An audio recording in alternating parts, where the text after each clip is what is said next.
Well, all right. So we have some news about Star Wars Outlaws, which is the latest Star Wars game from Ubisoft. And man, I'm getting sick of covering stuff like this. There's lots of drama surrounding it. There was some drama about essentially them selling a physical copy that has nothing inside of it, which, to be honest, has been happening for a long time. Fortnite's been doing this forever. I don't know who's buying these things, but people are, because they keep making them. But that's not the outrageous thing. The outrageous thing is the pricing, and specifically locking stuff behind a paywall. So if you haven't heard, Star Wars Outlaws is going to be one of the latest games from Ubisoft in the Star Wars franchise, and there's been some real misses, like the Battlefront franchise that they tried to revive. But then they've had some other wins where Fallen Order in that franchise has been really great and well received. But we have another game from them that is not being well received, and essentially because they've locked behind a paywall, something that even seems to be in the trailer for the game, which is baffling. And so let's dive into this garbage, shall we? So this is coming to us from IGN. The article is linked in the comment section if you want to go read it in the description. And essentially, here's the title: Star Wars Outlaws, the Jabba the Hutt mission is locked behind a season pass. So yes, you've seen this mission in the trailers. You see Jabba. It's possible that maybe that's a scene from in the game, but it seems really likely that it is actually from this season pass. And so the article reads like this. So it says, Ubisoft has already come under fire for single-player game Star Wars Outlaws having a season pass, but fans are expressing frustration once again upon noticing its highly anticipated Jabba the Hutt mission is locked behind it. As reported by Spanish outlet Area Jagones, I think that's how you say that, Ubisoft's website outlining the contents of the season pass, an optional extra to the $70 standard game, so far only available through its $110 gold edition, and even more expensive $130 ultimate edition reveals it includes access to the Jabba's Gambit mission at launch. Play the exclusive Jabba's Gambit mission at launch. The season pass explainer reads, just as Kay is putting together a crew for the heist, she receives a job from Jabba the Hutt himself. Turns out that ND5 owes Jabba a debt from years ago, and he has come to collect. End quote. And so it turns out that this single-player experience is locking behind stuff that they're revealing in the trailers behind a paywall.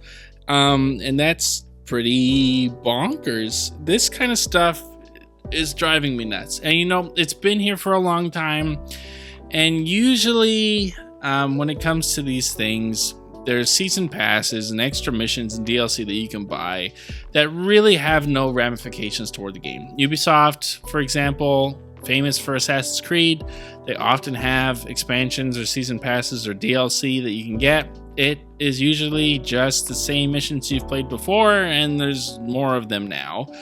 And so it's never felt like in you buying and paying full price for a game like you're missing out on something. But here it does.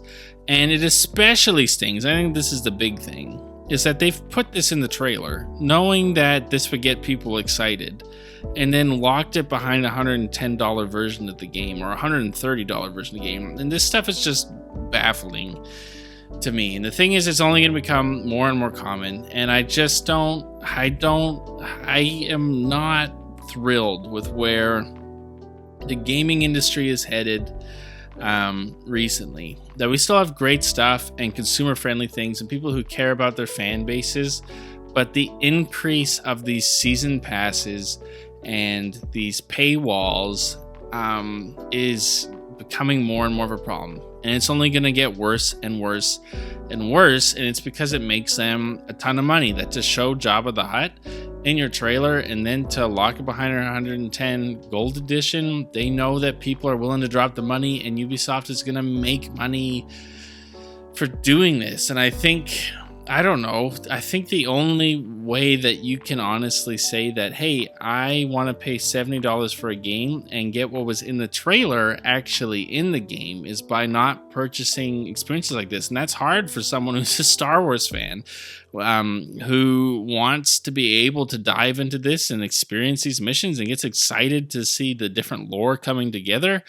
It's hard to hold off and not drop that $110. I know for me, I can hold back a bit. I'm a Star Wars fan, but I'm like, I don't need this.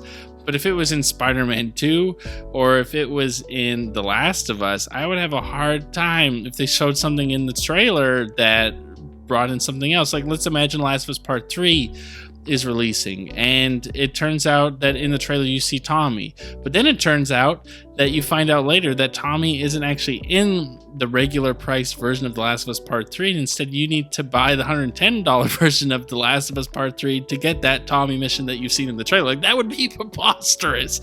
I just don't understand, and it feels like this stuff is getting worse. The season pass garbage, I am so sick of. I'm really sick of it, and I'm sick of the kind of the greediness that's entered into the gaming industry. Like all good things, when it starts to make money, people start to do things that are a little not consumer friendly. And it feels like we've hit that era for gaming, where for a long time it felt like the gaming industry was this little niche industry that obviously was big, but it was for people who were really passionate about it, and that the devs and the people working on these things and the companies actually genuinely cared about the consumers because it was gamers making games. And now it feels like you've got a bunch of suits who've realized this thing makes money, taking over and kind of making corporate decisions, and it just sucks. It sucks to see this. It sucks to experience this stuff. And I'm really sick of this garbage. I was sick of it with Suicide Squad. I could not believe what Rocksteady did there, and then to see this just feels like another low blow in a year that hasn't been great for gaming so far. But with that being said, I want to know what you guys think, so head down to the comment section down below. Let me know your thoughts. Are you frustrated by this? Do you not think it's a big deal? Do you love season passes? Do you dread season passes? Let me know in the comment section down below. Like, comment, subscribe, all that junk, and I will see you guys in the next one.